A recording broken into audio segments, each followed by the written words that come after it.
Dios los bendiga muchísimo, me da mucho gusto tener el privilegio de estar una vez más con ustedes compartiendo este hermoso libro de Éxodo para estudiar juntos las verdades sublimes que Dios nos enseña en su palabra. Y bueno, vamos a ver un tema muy interesante y a manera de introducción para entender la forma en la que Dios eh, trata con los seres humanos, quisiera antes de entrar a Éxodo platicar un pasaje del libro de Juan en el capítulo 19, versos 26 al 27. Dice la Biblia: cuando vio Jesús a su madre y al discípulo a quien él amaba, que estaba presente, dijo a su madre: mujer, he aquí tu hijo. Y después dijo al discípulo: he ahí tu madre. Y desde aquella hora el discípulo la recibió en su casa. Jesucristo estaba colgado en la cruz, estaba ya por partir, estaba en sus últimos momentos y vio a su madre y vio a Juan desde la cruz. Y preocupado por su madre, por lo que iba a hacer de ella, por lo mucho que ella necesitaba ser aconsejada, amada, ayudada, después de ver un acto tan espantoso como que tu hijo muriera de esa manera tan cruel, eh, crea un vínculo entre su discípulo amado, Juan, y su madre. Y Jesús no le dijo a Juan: cuida a mi madre, porque si le hubiera dicho cuida a mi madre, hubiera establecido una relación por una imposición o por una obligación. Y la obligación cansa y la obligación se hace pesada. Pero Jesucristo mismo enseñó que su carga era ligera y que su yugo era fácil. Entonces, lo que él hizo fue establecer una relación de afecto entre ambos. Le dijo: he aquí tu madre, y a ella le dijo: he aquí tu hijo. Y solo se necesitaba encargar a su madre porque él ya había establecido también una relación de afecto con la humanidad entera cuando nos presentó al Padre de muchas formas y a todos nosotros en su palabra nos dejó claro que el Padre amaba tanto al mundo que dio a su Hijo unigénito para que nadie se pierda, sino encontráramos a través de él la vida eterna. Y esto es un significado profundo e infinito si lo pensamos, que el Dios nos llame, que nos haga una propuesta, que venga y que nos hable, pero una propuesta como la hizo con Juan y como la hizo con su madre, que es una propuesta de amor, de relacionarnos a través del amor y no de obligación. Y bueno, el título de hoy, como viste en la imagen de la presentación, es precisamente la propuesta. Y vamos a ver la forma en la que Dios hizo una propuesta a su pueblo Israel en el libro de Éxodo, y una propuesta similar a la que hizo a su madre para que hubiera una relación de amor con Juan y a Juan con su madre, de una manera recíproca. Y vamos a estudiar la forma en la que se dio esta propuesta, como cuando un enamorado le hace una propuesta a su amada, cuando quiere unirse a ella en matrimonio. Y siempre buscan un lugar especial, buscan un momento especial, buscan dejar un anillo, buscan hacerlo romántico, buscan hacer una propuesta que sea literalmente inolvidable. Y bueno, Dios también dejó su propuesta en la Biblia y vamos a estudiar y vamos a aprender cómo fue esa hermosa propuesta que tiene muchas verdades que enseñarnos. Y vamos a pedirle a Dios su bendición, si me acompañas a orar donde quiera que tú estés, para pedirle a Dios que Él nos permita expresar claramente esta propuesta y poder aprender a través de la exposición de su palabra.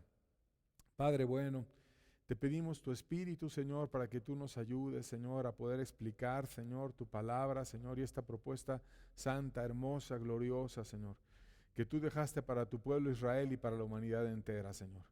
Ven a ayudarnos, Señor, a explicarla de una manera correcta, Señor. Ven a instruir a cada mente, Señor, a tocar a cada corazón. En el nombre de tu Hijo amado, Padre bueno, te lo pedimos. Amén. Amén. Y bueno, en el contexto estudiamos cómo Dios libró de Egipto a Israel, cómo hizo milagros, hizo cuestiones preciosas para irles mostrando su amor, cómo les dio pan cuando ellos necesitaban pan, les dio un pan suculento, un pan que mantenía sus vidas, que los hacía crecer, que los hacía fuertes, les dio agua cuando ellos estaban sedientos, cómo los llevó a un oasis donde había 12 fuentes y 70 palmeras, que es una imagen de la iglesia, Y después de todos esos tratos de amor y de mostrarles que Él los estaba sacando de la esclavitud, que los estaba llevando a lugares deliciosos, les estaba dando comida física y les quería dar comida espiritual también, los llevó a un lugar donde les hizo una propuesta como un enamorado que va y le hace una propuesta a su amada. Así Dios vino e hizo una propuesta a su pueblo Israel. Y la propuesta fue especial por muchas razones y vamos a ver diferentes ángulos de la propuesta. En primer lugar, hablando sobre exactamente el lugar en el que se dio la propuesta, fue especial. Éxodo 19, versos 1 al 2, vamos a empezar a estudiar esa propuesta. Dice: en el mes tercero de la salida de los hijos de Israel de la tierra de Egipto, en el mismo día llegaron al desierto de Sinaí, y habían salido de Refidim y llegaron al desierto de Sinaí, y acamparon en el desierto, y acampó ahí Israel delante del monte. Ese lugar era un valle único en el cual todo el país, el pueblo entero, podía estar en el monte Sinaí, podía presenciar algo, siendo todos ellos unánimes, estando hasta 3 millones de personas en caso de que las fueran, o 2, hay diferentes estimaciones, pero investigadores han dicho que fácilmente puedes colocar 3 millones de personas en aquel lugar y poder estar contemplando el espectáculo que ellos vieron en aquella ocasión, precisamente al pie del Sinaí. Además de que sus rebaños, sus ganados, podían disfrutar de abundante pasto para que pudieran tener lo necesario para la vida. Y en ese lugar Dios lo escogió para que a todo su pueblo, como si fuera un solo hombre, como si fuera una sola persona, recibiera una propuesta de parte suya. Y Dios le habló a ellos y les hizo la propuesta. Un lugar especial, un lugar donde otros personajes de la Biblia importantes también encontraron propuestas y bendiciones de Dios y fortaleza en tiempos de crisis. Elías, por ejemplo, cuando huía de Jezabel, estuvo en el Sinaí y fue a tomar fuerzas en el Sinaí y a buscar la gracia de Dios y la bendición, y encontró a Dios como en un silbo apacible y se hizo fuerte, y Dios le dijo muchas verdades preciosas que también están en la Biblia escritas. Pablo, dice la Biblia, que cuando él encontró la salvación fue a Arabia, no fue a Jerusalén a que lo instruyeran los apóstoles o los hombres, sino que él fue a Arabia, y muchos piensan que se refería esa expresión en el Nuevo Testamento precisamente al monte Sinaí, y donde él tuvo claridad del nuevo pacto, tuvo claridad de lo que Dios quería hacer en él y de los milagros que vendrían y cómo Dios lo iba a utilizar. Fue un lugar donde también hay hechos históricos que ocurrieron en ese lugar. Por ejemplo, ahí se halló el manuscrito sinaítico del Nuevo Testamento, que es el más antiguo, el mejor y el más completo del Nuevo Testamento. Y si se encontró ahí ese manuscrito, quiere decir que la iglesia primitiva estuvo en ese lugar, iban a adorar, iban a buscar a Dios, dejaron manuscritos, dejaron verdades importantes, y fue un lugar especial. En ese lugar especial, como un enamorado que lleva a su amada, y a un lugar especial, así Dios, como un Dios bueno y amoroso, llevó al pueblo de Israel a ese lugar especial, al Sinaí. Pero también no solamente fue el lugar, sino el día fue especial. Un día especial, porque desde la salida de Egipto hasta que llegaron al Sinaí, habían habido 45 días, y estaban en el primer día del tercer mes. Después, el segundo día del tercer mes, Moisés subió a la montaña, y Dios le dio 3 días para que el pueblo se purificase. Esto es, el segundo, el tercero y el cuarto día estuvieron el pueblo purificándose. Y entonces llegamos al 5.º día del tercer mes, en el cual la gloria de Dios apareció en el monte. Y Dios se mostró de una manera gloriosísima. Y como llevaban 45 días, más esos 5 días que ya narramos, estábamos entonces en el día número 50. A la salida de Egipto, que fue cuando ellos celebraron la Pascua, 50 días después, ellos estaban en el Sinaí, y Dios vino y se mostró gloriosísimo, y Dios mostró su presencia manifiesta y se reveló ante las personas. Pudieron ver milagros, pudieron ver cosas gloriosísimas que vamos a estar narrando. Pero eso tiene un paralelo muy, muy interesante en el Nuevo Testamento, porque también después de que vino la Pascua, que es Cristo precioso, el sacrificio por la humanidad, que hizo en su inmenso amor para lograr salvar a todo ser humano que quisiera ser humilde, quisiera creer en Él, quisiera cambiar de vida y arrepentirse. Y después de que se dio ese sacrificio, precisamente en la fiesta de la Pascua, que ya narramos, 50 días después, en el evento del Pentecostés, cuando estaba toda la iglesia orando unánime, Dios de nuevo también apareció en el Nuevo Testamento. Y Dios apareció de una manera diferente a la que vamos a narrar en el libro de Éxodo, pero apareció como lenguas de fuego, llenó su iglesia de poder, llenó su iglesia de fuego, de poder, de gracia, y Dios, que es también el Espíritu Santo, llenó aquel lugar y cambió el mundo por completo. Cambió el mundo en el Éxodo y cambió el mundo en el Nuevo Testamento, y hay una equivalencia preciosa exactamente 50 días después de la fecha de la Pascua.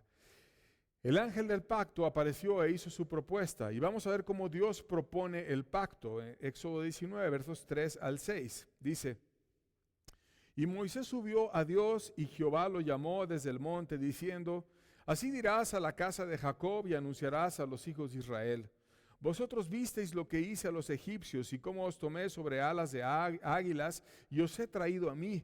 Ahora pues, si diereis oído a mi voz, guardaréis mi pacto, y vosotros seréis mi especial tesoro sobre todos los pueblos, porque mía es toda la tierra, y vosotros me seréis un reino de sacerdotes y de gente santa.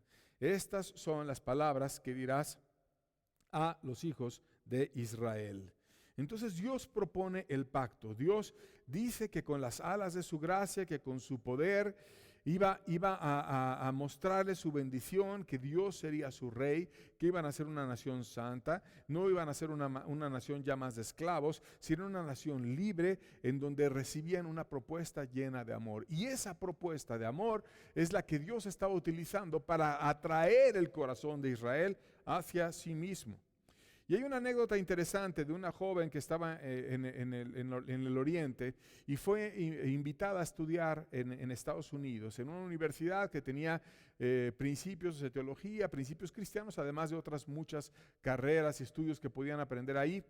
Y bueno, la joven viajó y estaba estudiando, y cuando había jóvenes que también estaban aprendiendo teología, querían ver quién de ellos llevaría a esa joven a Cristo.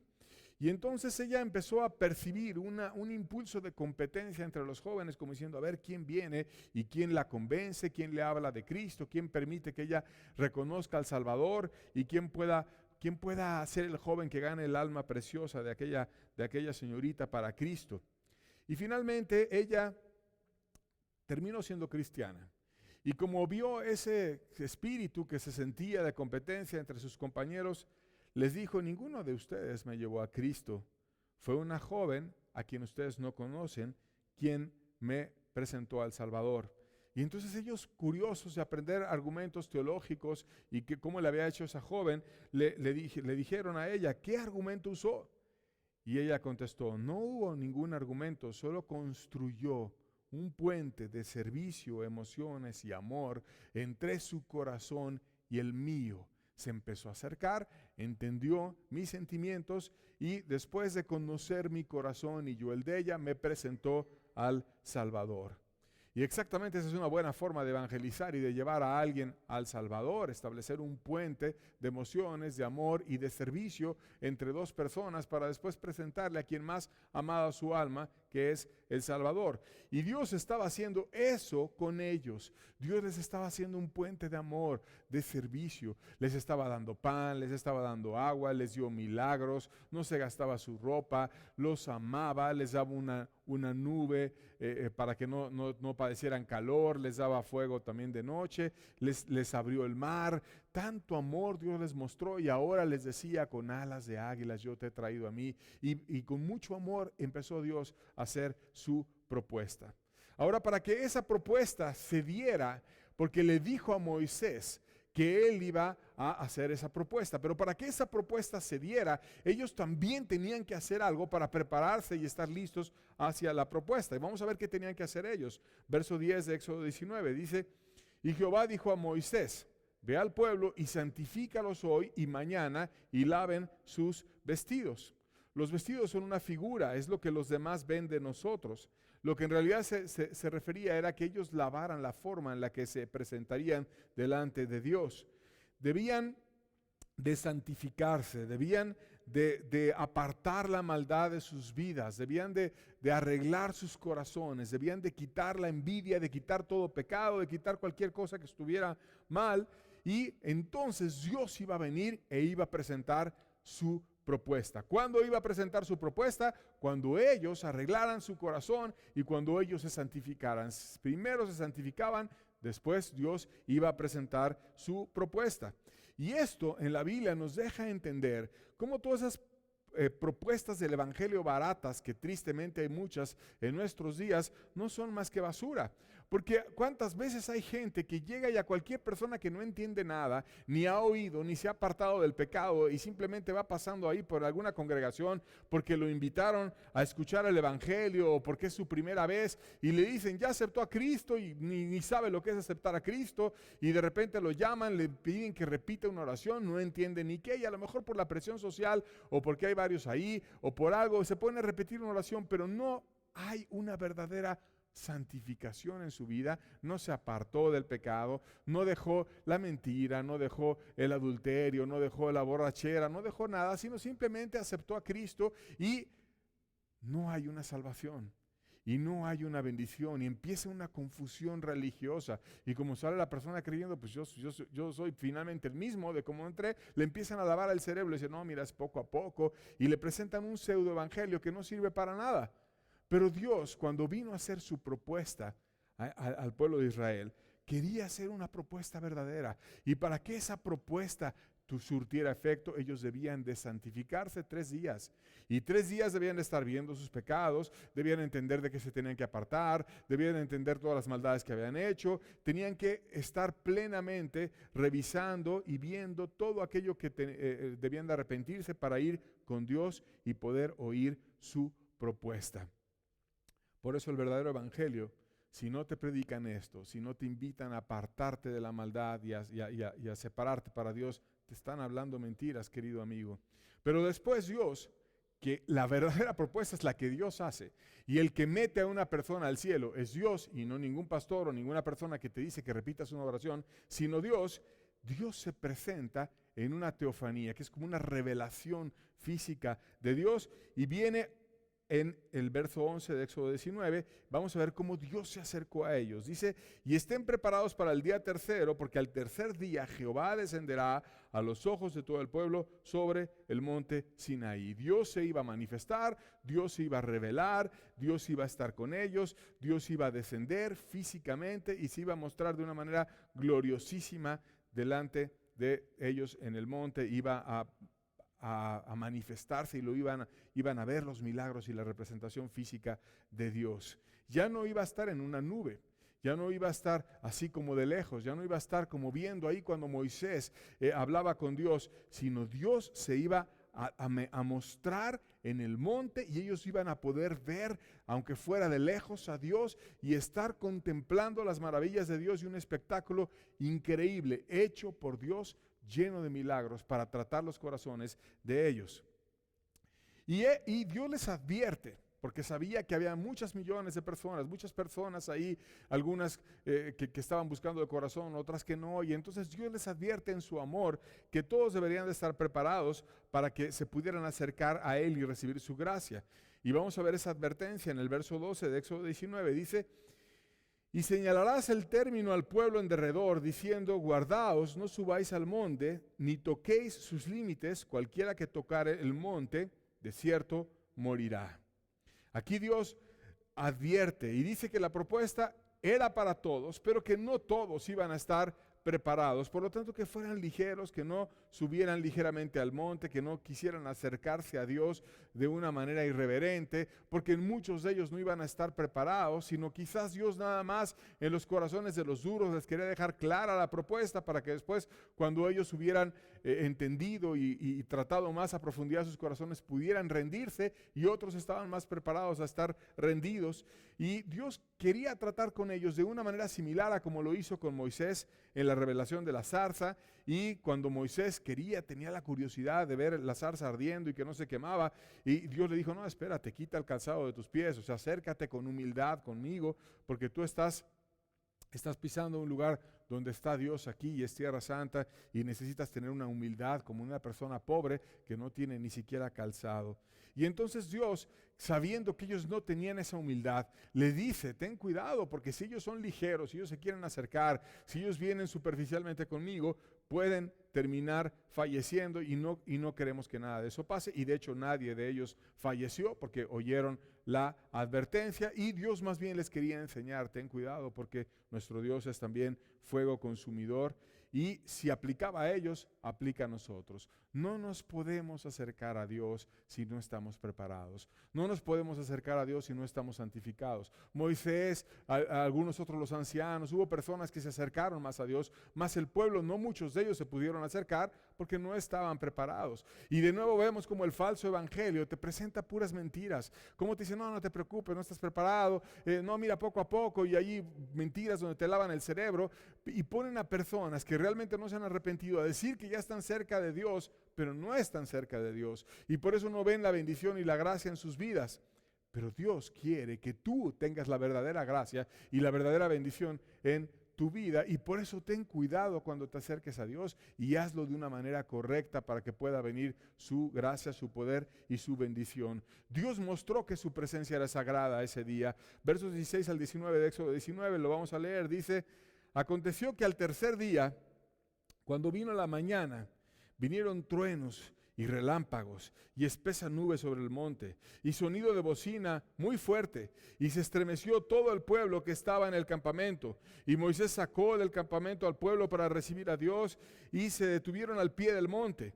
Todo el Sinaí humeaba porque Jehová había descendido sobre él en fuego y el humo subía como el humo de un horno y todo el monte se estremecía en gran manera y el sonido de bocina iba aumentando en extremo. Moisés hablaba y Dios le respondía con voz tronante. Un evento totalmente sobrenatural, un evento gloriosísimo, un evento donde cada vez se hacía más fuerte el sonido de la bocina, más y más fuerte. Y cuando Dios se acercaba y venía al monte, la bocina subía de tono y como si no hubo ser humano que tocara la bocina, pero como si se unieran los ángeles y los hombres con Dios viniendo sobre ese monte y empezaron alabanza celestial unida a aquellos hombres contemplando el espectáculo de ver a Dios y el cielo y la tierra se unieran con Dios, que es aquel que permite que se una lo celestial con lo terrenal. Y ese sonido de la bocina gloriosísimo hacía y destacaba a Dios que se estaba acercando y se acercaba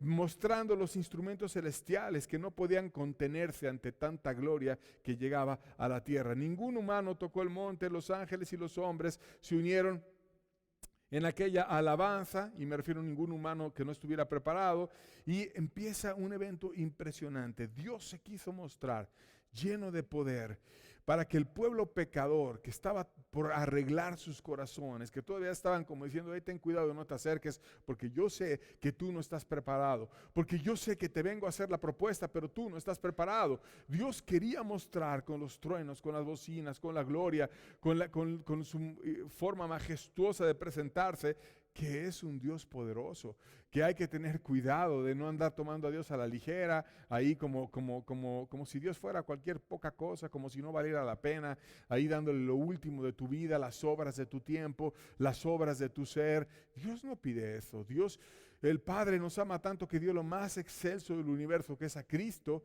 por nosotros, y nosotros debemos de dar nuestra vida también en reciprocidad, en amor, con un corazón rendido a Él, en un cristianismo sincero, completo y total a Dios.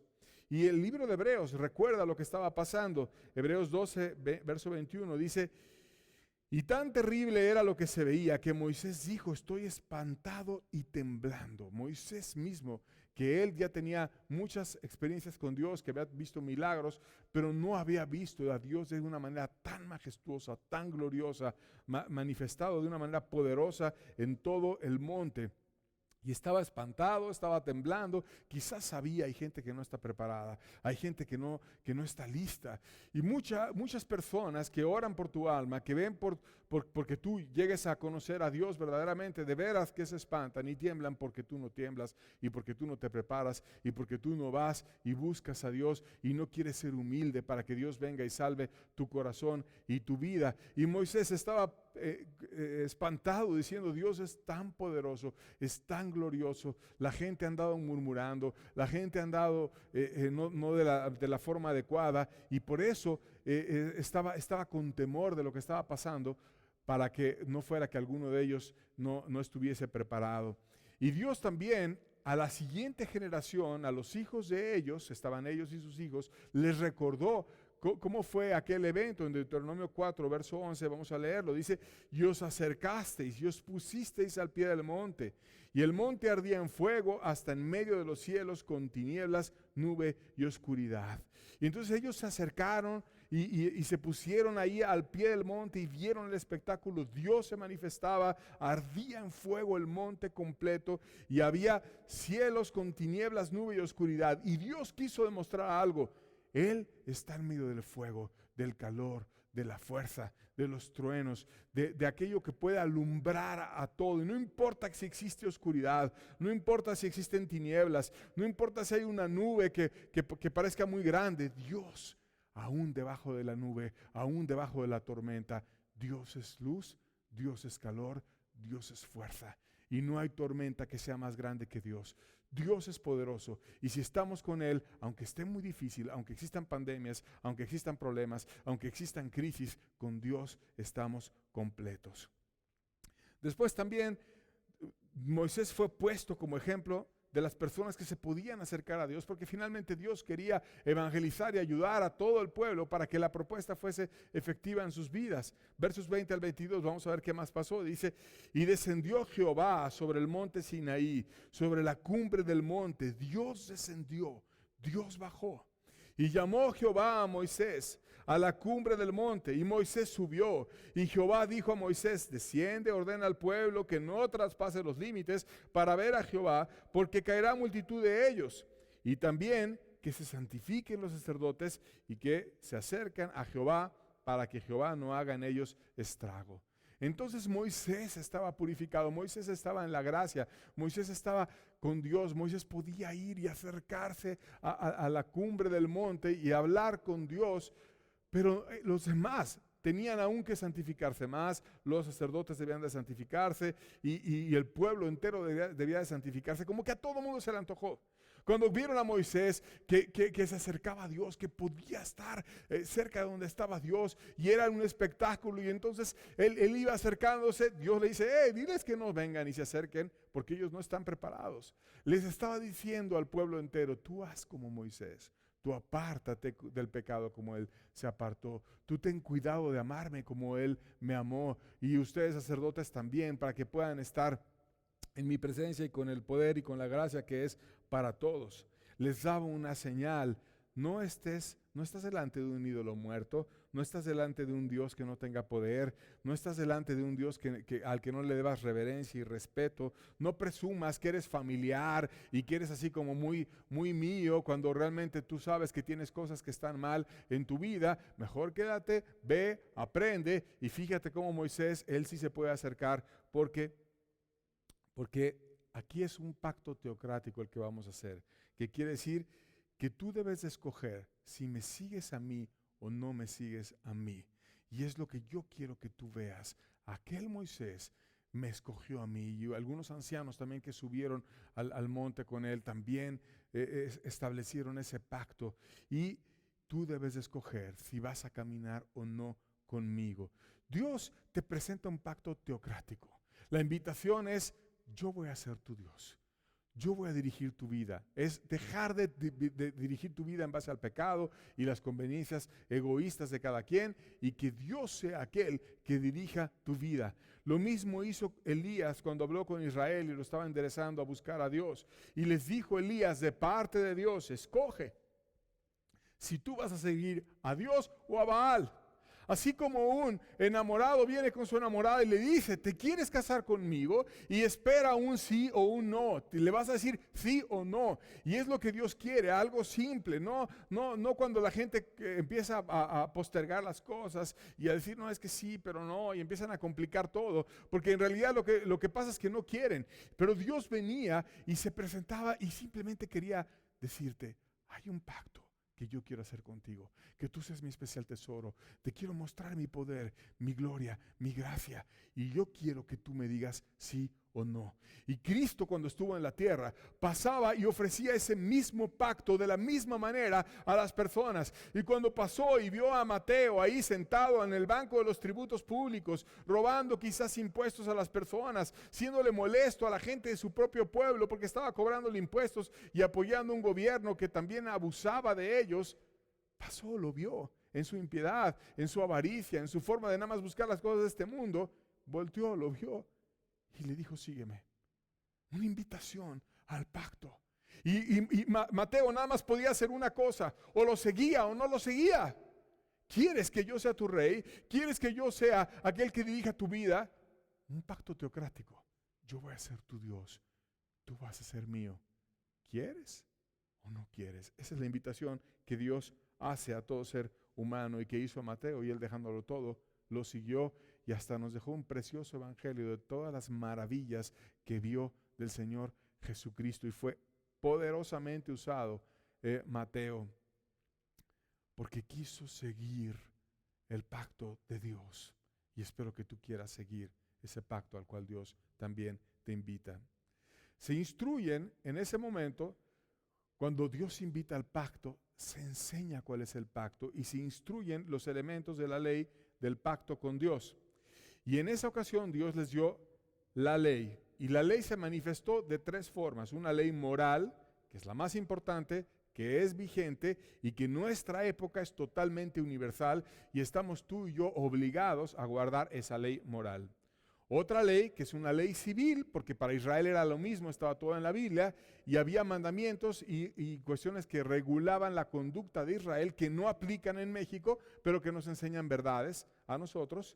Y otra ley, que es una ley ceremonial, que también Dios les habló como a niños, que los iba a llevar de la mano para que pudieran estar aprendiendo verdades espirituales muy importantes para ellos. Y vamos a ver esas tres leyes. Primero, la ley moral de Dios viene manifiesta en los 10 mandamientos, que vamos a hablar más adelante de ellos, pero vamos a explicar un ejemplo de cómo eran tan sagrados y tan importantes esos mandamientos, que Dios les dio una relevancia que no tiene paralelo en ningún otro lugar y en ninguna otra parte de la Biblia. Dice Éxodo 24:12, entonces Jehová dijo a Moisés, sube a mí al monte y espera allá, y te daré tablas de piedra y la ley y mandamientos que he escrito para enseñarles. No solamente Dios le dijo a Moisés los mandamientos, sino que Dios mismo, Dios con su caligrafía en la piedra, como si fueran tablas, Él mismo con su dedo, Él mismo escribió los mandamientos. Y eso es algo sagradísimo, es algo muy importante, es como una carta de amor que Dios hizo para la humanidad entera. Si tú quieres tener el pacto conmigo, si tú quieres el pacto teocrático, si tú quieres que yo sea tu rey, si tú quieres venir y rendirte, si tú quieres, Mateo, venir y seguirme, o tú que estás escuchando este mensaje, aquí está la invitación y aquí está la ley que tú debes de guardar. Y es lo que tú debes de obedecer. Dios mismo la escribió con su dedo, algo de inmensísimo valor. Vamos a verlo en otro pasaje, Éxodo 31:18, dice la Biblia, y dio a Moisés, cuando acabó de hablar con él en el monte Sinaí, 2 tablas del testimonio, tablas de piedra escritas con el dedo de Dios. Dios lo escribió con su propia caligrafía, quizás las primeras letras del alfabeto en el mundo hechas de esa forma. Dios estableció esa forma de poner las letras y empezó a escribirlas ahí en hebreo, en el idioma que ellos pudieran entender, en el alfabeto de ellos, y se las dejó clarísimo para ellos. Una carta personal de parte de Dios hacia ellos. Y sí habían habido caligrafías de hombres y dibujos y muchas otras expresiones, pero Dios pudo haber usado por primera vez expresiones que ellos entendían y que después los seres humanos pudieron continuar también los hebreos. Una carta personal de su puño y letra. Dios mismo escribió los mandamientos. Palabras preciosas. Y vamos a ver un ejemplo de esos mandamientos preciosos que Dios nos dejó. No vamos a hablar todos los mandamientos, simplemente un ejemplo para entender esa ley moral. Éxodo 20, versos 1 al 3, vamos a ver el primer mandamiento. Dice, y habló Dios todas esas palabras diciendo, yo soy Jehová tu Dios, que te saqué de la tierra de Egipto, de casa de servidumbre, no tendrás dioses ajenos delante de mí. Dios mismo en ese pacto teocrático reclama ser el centro. Él pide ser lo primero en nuestras vidas. Él quiere estar en el primer lugar, porque solo cuando nosotros ponemos a Dios en el primer lugar y no andamos poniéndonos nosotros o el pecado o cualquier otra cosa, sino Dios, entonces Dios empieza a ordenar. Y Dios ordena tu vida, Dios ordena tu familia, Dios ordena todo y empieza a venir una bendición enorme para ti. Entonces en ese primer mandamiento quería recordarles, yo voy a ser el primer lugar en tu vida. Y así les puso la ley moral aquel día.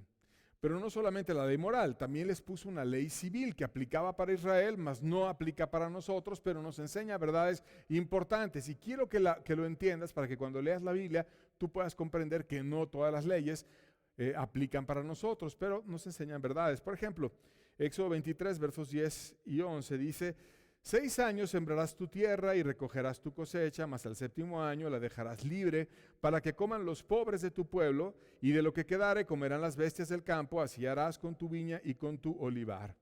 Entonces ellos iban a trabajar su tierra y Dios no los quería afanados, iban a trabajar 6 años, pero el 7º año dejaban descansar la tierra, dejaban que la tierra produjera como fuera y que si había algún pobre, alguien que no tenía suficiente comida, que pudiera venir, trabajar la tierra, recoger de la tierra y comer de la tierra, y ellos debían de tener provisión para ese año, de tal manera que no iban a trabajar en ese año, sino iban a dejar que sus métodos de producción fueran al servicio de los pobres y lo iban a hacer con su viña, con su olivar, con las bestias, iban a ofrendar un año entero al que necesitaba. Claro que si tú te haces presidente municipal de algún lugar y tú dices, ahora ya vamos a trabajar 6 años y después al 7º año ya nadie va a trabajar en las tierras, pues no puedes hacer eso porque en México hay una regulación diferente y porque la gente no te va a entender.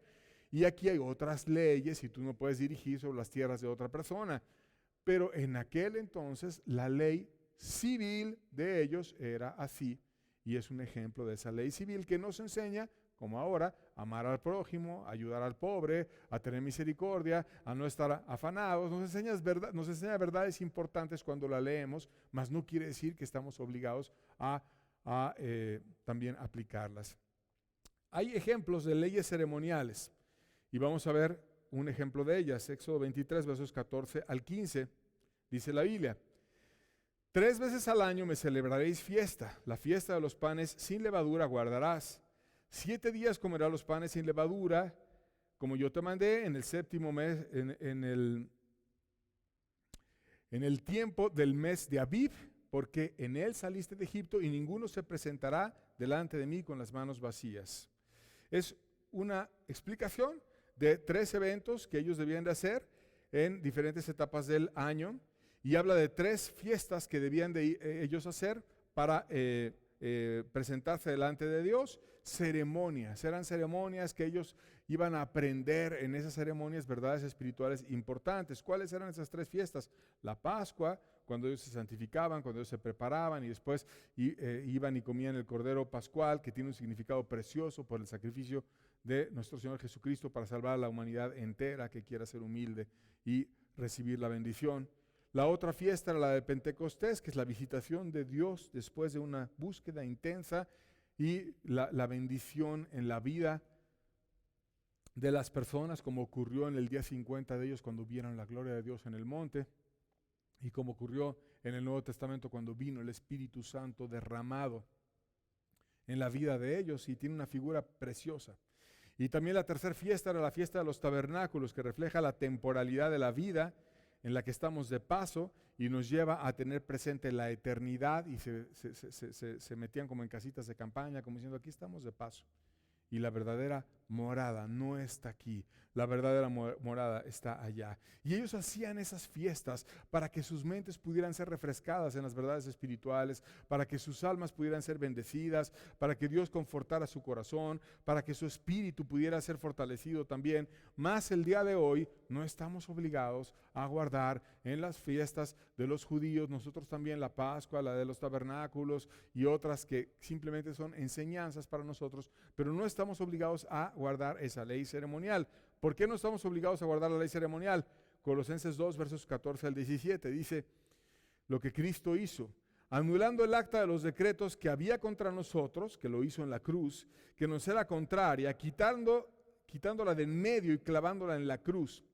Y despojando a los principados y a las potestades, los exhibió públicamente, triunfando sobre ellos en la cruz.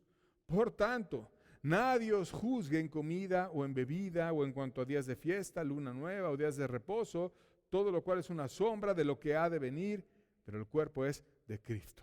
O sea, hay un nuevo pacto que hizo Cristo, que viene en el Nuevo Testamento, algo más fuerte aún que el primer pacto, y que ya no es necesaria que una persona tenga alguna culpa, porque Cristo viene y lava por completo la conciencia y la culpa y la cuestión legal que tenía la persona en su contra con lo que hizo por ella en la cruz, cuando hace todo lo que hemos estado hablando, cuando se santifica, cuando se prepara, cuando es humilde, cuando va y recibe la propuesta, cuando recibe una propuesta de una forma teocrática, le dice, sí, Dios soy tuyo, Dios puede venir, y por lo que hizo Cristo en la cruz lo puede meter en la gracia en el cielo. Por eso Cristo es la puerta y Él es el único que te puede abrir.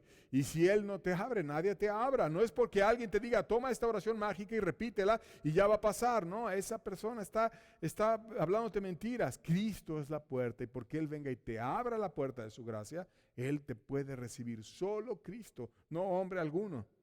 Pero dice que así como anula nuestros pecados pasados, también anuló esas ceremonias y que nadie tiene por qué juzgarte como por tus pecados, tampoco porque guardes o no guardes la comida, si comes cerdo o no comes cerdo, si bebes esto o bebes aquello, si guardaste la luna nueva o el día de reposo. Esas son cosas que son ejemplos, que son sombras de lo que ha de venir, mas Dios no nos lleva a andar viviendo en sombras, sino nos lleva a la luz de Cristo en el nuevo pacto y hace un pacto renovado con nosotros. De tal manera que Dios les habló esa ley moral que es vigente y que tú y yo debemos de guardar, esa ley civil que ellos, como eran una nación, debían empezar a tener leyes civiles para saber qué hacer y qué no hacer, mas no aplica a nosotros porque tenemos una constitución diferente, tenemos autoridades locales en el país que ellos han puesto leyes y las debemos de guardar. Y también una ley ceremonial que simplemente son instructivas para nosotros, más para ellos aplicaba porque estaban en otra época diferente y no había sido revelado Cristo como ahora nos es revelado a nosotros. Además de eso, Dios les dio la gracia para guardar esta ley. Y es muy precioso, es parte de la propuesta. Dios promete guiarte y llevarte al triunfo. Éxodo 23, verso 20 dice, he aquí, yo envío mi ángel delante de ti para que te guarde en el camino y te introduzca en el lugar que yo he preparado. Dios dice que Él iba a mandar a Cristo, a su ángel, para que lo guardara en el camino y para que lo introdujera en el lugar en el que Él te ha preparado. Y dice, va a ir delante, o sea, Cristo, el enviado del Padre, iba a ir delante, no iba a ir detrás, sino va delante. Él va marcando el paso, nosotros vamos detrás y nosotros lo vamos siguiendo. Y Él es el que nos va diciendo por dónde vamos a caminar y vamos a imitar sus pisadas y vamos a seguir su ejemplo. Y solo el ángel del pacto nos puede introducir en la gracia y en su bendición. Y ese ángel del pacto, que es Jesucristo, nos puede guiar y nos puede llevar de triunfo y de gloria en gloria. Y además Dios promete protección, o sea, no nada más son leyes y mandamientos, sino es la bendición de Dios para que las puedas guardar. Porque cuando la gente es incrédula, empieza a pensar, ay, es que no debo hacer esto, no debo hacer lo otro, no debo hacer acá. Y esa persona está viviendo la ley. Mas Dios no nos llama a estar solamente con las leyes en la cabeza, sino a disfrutar de la preciosa guianza del ángel del pacto, a seguir sus pisadas, a caminar con Él, a ser suyos. Y Dios nos promete, cuando estamos haciendo eso, protección. Éxodo 23, verso 22, dice, pero si en verdad oyereis su voz e hicieres todo lo que yo te dijere, seré enemigo de tus enemigos y afligiré a los que te afligieren. Dios promete estar con nosotros. Y si Dios es con nosotros, ¿quién contra nosotros? Dios nos va a dar protección, Dios nos va a dar gracia, no nos va a permitir que estemos desamparados, nos va a ayudar, y aquellos que nos quieran afligir van a terminar siendo afligidos porque Dios está con nosotros. No importa si ellos tienen más poder humano, entre comillas, si Dios está con nosotros, ¿qué importa? No hay poder que se pueda resistir a Dios. Y por eso Dios les estaba hablando, porque ellos iban a conquistar la tierra prometida y se sentían a veces como menos que ellos, mas no eran menos, porque no es por las espadas o por el ejército que tú tengas, sino es por la bendición de Dios que ellos tenían en sus vidas, y entonces iban a poder conquistar aquella tierra prometida. Dios iba a restaurar su salud y los iba a proveer. Éxodo 23:25 dice: mas a Jehová vuestro Dios serviréis, y Él bendecirá tu pan y tus aguas, y yo quitaré toda enfermedad en medio de ti. Dios los iba a ayudar, los iba a sanar, Dios iba a cuidar sus cuerpos, Dios les iba a dar lo necesario para sustentar sus vidas. Y además de eso, Dios les iba a dar una tierra prometida, y lo dice en el verso 31 de Éxodo 23, y lo vamos a leer también. Dice: y fijaré tus límites desde el mar Rojo hasta el mar de los Filisteos, y desde el desierto hasta el Éufrates, porque pondré en tus manos a los moradores de la tierra, y tú los echarás de delante de ti. O sea, vas a tener batallas, vas a tener lugares que vas a conquistar. Yo quiero que tú vayas y conquistes esos lugares. Yo te los he dado, yo los voy a echar. Tú vas a ir, los vas a conquistar, mas yo ya te di la bendición. Dios nos equipa y nos manda a una guerra para ir y conquistar aquellas cosas que son importantes. ¿Qué cosas? Dios para ellos ya les había puesto los límites. Dice hasta el Éufrates, dice a quienes iban en el Mar Rojo y la tierra de los filisteos, y empieza a decir cuáles eran esos lugares en su palabra. Y cada quien tiene una batalla diferente, pero tú también tienes una batalla que Dios ha preparado para ti. Tu familia, que tú ganes bendición para tus hijos, para tu esposa, para tu esposo, algo que Dios te quiera usar en esta tierra, no solamente para estar oyendo, sino para también ir y bendecir a otros. Dios tiene una tierra en la cual tú puedas ir, producir, conquistar y bendecir. Y entonces ellos iban a ir a entrar a esa tierra, y era parte del pacto el que ellos iban a seguir a Dios, al ángel del pacto, a las batallas que el ángel del pacto los llevara. Jesucristo dijo que Él también tenía una tierra para nosotros. Juan 14, versos 2 al 4, lo vamos a leer. Dijo Jesucristo: en la casa de mi Padre muchas moradas hay. Si así no fuera, yo os lo hubiera dicho. Voy pues a preparar lugar para vosotros. Y si me fuere, os prepararé lugar, y vendré otra vez y os tomaré a mí mismo, porque donde yo estoy, vosotros también estéis, y sabréis a dónde voy, y sabéis el camino.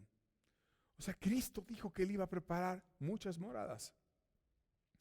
Así como ellos ya tenían los límites del Éufrates y del Mar Rojo y de todo aquello donde iba a estar Israel, Cristo ya en la eternidad, porque la verdadera vida no es en esta tierra, en la eternidad tiene una casa para ti. Tiene una casa que tiene tu nombre, que es un lugar especial, que es una casa para ti, que Él la prepara para ti. Y que cuando tú entras por esa puerta preciosa, que es Cristo, por lo que Él hizo por nosotros, cuando tú te santificas, cuando tú te rindes, cuando tú vas y le dices en la propuesta: sí, Señor. Y tomas una vida teocrática, decir: Dios, tú eres mi rey y ahora yo vivo para ti. Entonces, Cristo empieza a preparar una morada para ti. Así como un enamorado va y le propone a una señorita: cásate conmigo, pero para que le proponga ese cásate conmigo, él ya tiene el plan. No nada más es el anillo y la propuesta y todo aquello, sino dice: vamos a vivir en tal lugar, ya preparó una casa, ya preparó un lugar, a dónde la va a llevar, la quiere amar, la quiere cuidar. Así Cristo viene, te hace la propuesta y te pone un lugar para ti, un lugar que Él está preparando si es que tú has entrado en pacto con Él, y que Él puede preparar para ti si es que tú no has entrado en ese pacto, pero si eres humilde, si quieres buscarlo, si quieres ratificar el pacto. Y ellos también ratificaron el pacto. Éxodo 24, verso 4 dice: y Moisés escribió todas las palabras de Jehová, y levantándose de mañana edificó un altar al pie del monte y 12 columnas según las 12 tribus de Israel. El pacto quedó escrito. El pacto quedó claro. El pacto era importante. Escribió todas las palabras de Jehová y fue y armó un altar que tenía un símbolo del pueblo de Israel, donde le puso las columnas. Este es tu pueblo, esta es tu iglesia. Tú nos diste este pacto, son tus palabras, y aquí está tu pueblo. Y entonces se ratificó el pacto, es decir, este pueblo ahora es tuyo, Dios, y este pueblo se compromete a guardar estas palabras. Hay unas santas palabras de parte de Dios, como cuando una persona se casa y tiene un acta de matrimonio y va y firma y dice, yo me caso con fulana, y ella también lo firma y están de acuerdo y tienen un papel donde dicen que son marido y mujer y hay un documento oficial. Nuestro documento oficial es la palabra de Dios bendita, la escritura de Dios. Y esas son las promesas de Dios escritas para nosotros, en donde Dios promete y nos dice que somos suyos y nos viene a explicar y que debemos ratificar ese pacto. Verso 7 dice, y tomó el libro del pacto y lo leyó a oídos del pueblo, y él dijo, haremos todas las cosas que Jehová ha dicho y obedeceremos. Ese libro del pacto es la Biblia. Por lo tanto, hay que leerla. Si de veras quieres hacer todas las cosas que Dios ha dicho y lo vas a obedecer como ellos dijeron en aquella ocasión, debes de leerla, debes de amarla, debes de atesorarla, debes de guardarla en tu corazón como algo muy importante, como algo muy sagrado, como cuando una persona quiere mucho a su marido o un marido a su esposa, y entonces guarda el acta de matrimonio, guarda los documentos que dice que se casó con ella. ¿Cuántas personas guardan el anillo, guardan o lo exhiben con gusto y lo tienen con cuidado y ponen las fotos de la boda? Un evento importante. Así Dios quiere que nosotros tengamos como algo sagrado e importante el pacto al cual nos invita. Y no solamente eso, sino que también hubo un elemento muy importante en el pacto. Éxodo 24, verso 8, dice, entonces Moisés tomó la sangre y roció sobre el pueblo y dijo, he aquí la sangre del pacto que Jehová ha hecho con vosotros sobre todas estas cosas. Hubo sangre para que se diera ese pacto. Hubo sangre. La sangre que roció sobre el pueblo y dijo, he aquí la sangre del pacto que Jehová ha hecho con vosotros. ¿Y qué quería decir esa sangre? ¿O a qué se refería esa sangre? Marcos 14, versos 23 al 25. Dice, y tomando la copa y habiendo dado gracias, les dio. Y bebieron de ella todos y les dijo, esto es mi sangre del nuevo pacto que por muchos es derramada. De cierto os digo que no beberé más del fruto de la vid hasta aquel día en que lo beba de nuevo en el reino de Dios. O sea, esa sangre que se mostró en aquella ocasión era un ejemplo de lo que iba realmente a ratificar el pacto, que era la sangre de Cristo. Esa sangre de Cristo es la propuesta final del amor de Dios para ti. Porque de tal manera amó Dios al mundo. Esa propuesta es para el mundo entero, que ha dado a su Hijo unigénito para que todo aquel que en Él cree no se pierda, mas tenga vida eterna. La sangre de Cristo, la más preciosa de todo el universo, derramada en la cruz para darle una esperanza al pecador y para que Él pudiera pagar los pecados del pecador, que se quiera santificar, que se quiera apartar de la maldad y que quiera tener una vida nueva. Jesucristo viene a hacer un pacto mucho mayor que el que ellos estaban haciendo. Viene a ratificar el pacto. El antiguo pacto decía, haz esto y vivirás. El nuevo pacto, Jesús dijo, vive. Les daba vida y después los mandaba a hacer, vive y harás. Y Él dio su vida para que nosotros tuviéramos una vida nueva. Y es la propuesta de amor de Cristo para que tú puedas tener una vida nueva. Repasemos los pasos. Se dio en un lugar especial. Ahora el lugar puede ser cualquier lugar. No tienes que ir al Sinaí.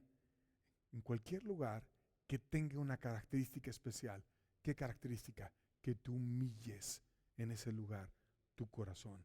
Y que con todo tu corazón, con toda tu mente, con todas tus fuerzas busques a Dios. Se dio en un día especial. Mas el día especial puede ser hoy. Cuando tú tengas convencimiento pleno de que quieras que tu vida sea de Dios y solo de Él. Para que la propuesta pudiera venir de verdad a sus vidas, ellos debían de santificarse.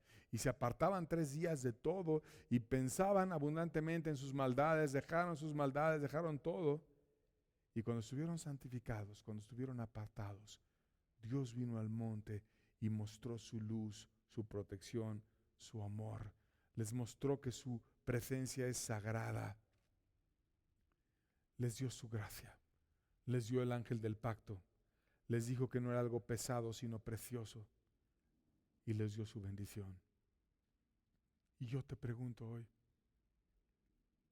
¿tú quieres ratificar el pacto con Cristo? ¿Tú quieres que Cristo venga a ti y que tú seas una persona nueva y que Él venga a tu vida y cambie por completo tu ser?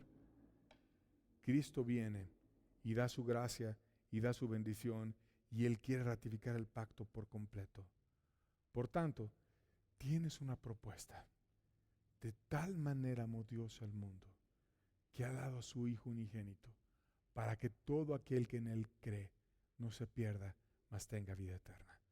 Tienes la propuesta de Dios para ti, una propuesta sagrada, una propuesta importante. ¿Qué vas a hacer tú con esa propuesta? La propuesta de Cristo en la cruz al morir por ti para que pudieras tener una vida nueva. Y esa propuesta es importantísima. Y esa propuesta fue sellada con la resurrección de Cristo, porque te mostró, después de haber hecho esa propuesta de amor tan grande, que el que murió no fue un carpintero, que el que murió fue Dios, porque solo Dios vence la muerte y porque solo Dios puede volver a vivir y presentarse lleno de poder. Y por lo tanto el que murió no fue un carpintero, sino fue Dios, santo, puro y precioso, que murió por tus pecados y por mis pecados. Y Él hizo la propuesta. Y Él demostró que era Dios en la resurrección. Y hay un tercer evento del precioso Señor Jesucristo, que es que Él va a venir de nuevo. Y va a venir de nuevo por su iglesia. Y a la iglesia la va a llevar a las bodas del Cordero. Y entonces se cumple por completo la propuesta. Hoy, querido amigo, tienes la oportunidad de tener esa propuesta. ¿Qué quieres hacer con ella? ¿Quieres rendirte? ¿Quieres expresar tu corazón a Dios? ¿O qué quieres hacer? Dios nos llama a estar con Él, a buscar su gracia y a adorarlo, a amarlo. Simplemente, ¿qué hacer? Santifícate, apártate del pecado, vuélvete a Dios, ríndete a Él. Y si ya te rendiste, ¿por qué no recordar la preciosa propuesta que hizo Jesucristo por nosotros? Cómo vino, nos ministró, cómo nos quitó todo el vacío, toda la maldad, toda la sequedad que había en nosotros y nos cambió por completo. ¿Por qué no venimos y le adoramos y nos rendimos a Él como el día en el que Él nos salvó también? Vamos a cantar un canto para despedir la reunión y vamos a adorar juntos a Dios, al Cordero precioso que dio su vida por nosotros y que nos cambió por completo. Vamos a buscar a Dios.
Pasó junto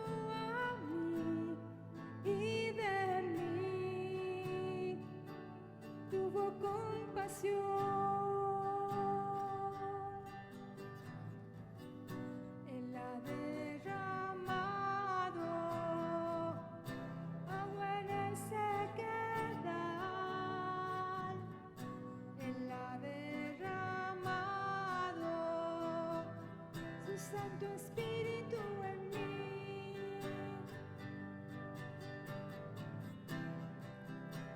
A Él sea la gloria,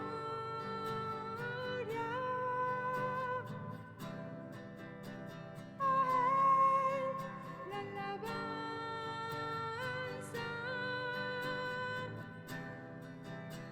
a Él sea mi vida.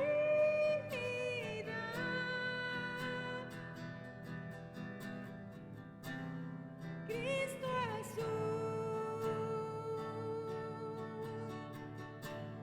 Dios fiel, Él ha derramado agua en el sequedal, Él ha derramado su Santo Espíritu en mí.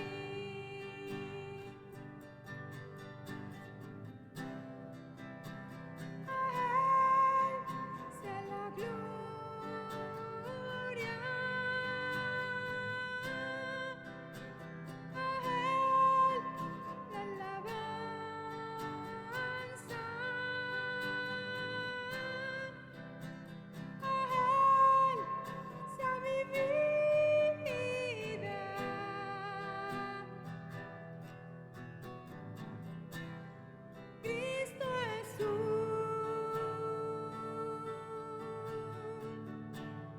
Dios fiel.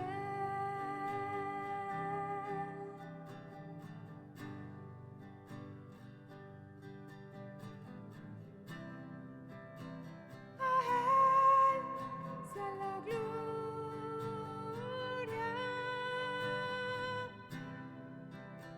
a Él la alabanza,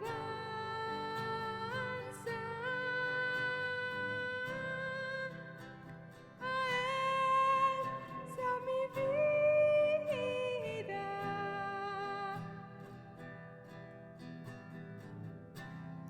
Cristo Jesús,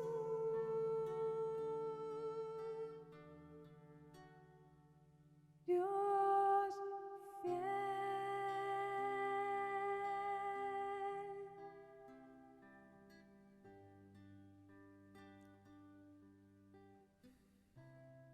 Cristo Jesús,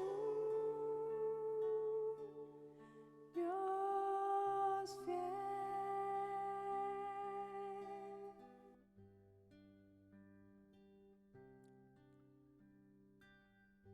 Padre, muchas gracias por todo lo que tú has hecho por nosotros. Gracias por esta propuesta de amor preciosa que no merecemos, Señor.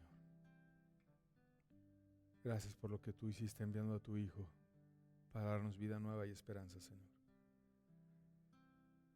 Ayúdanos siempre a corresponder de una manera que te glorifique como tú lo mereces, Señor. Bendito seas. Amén.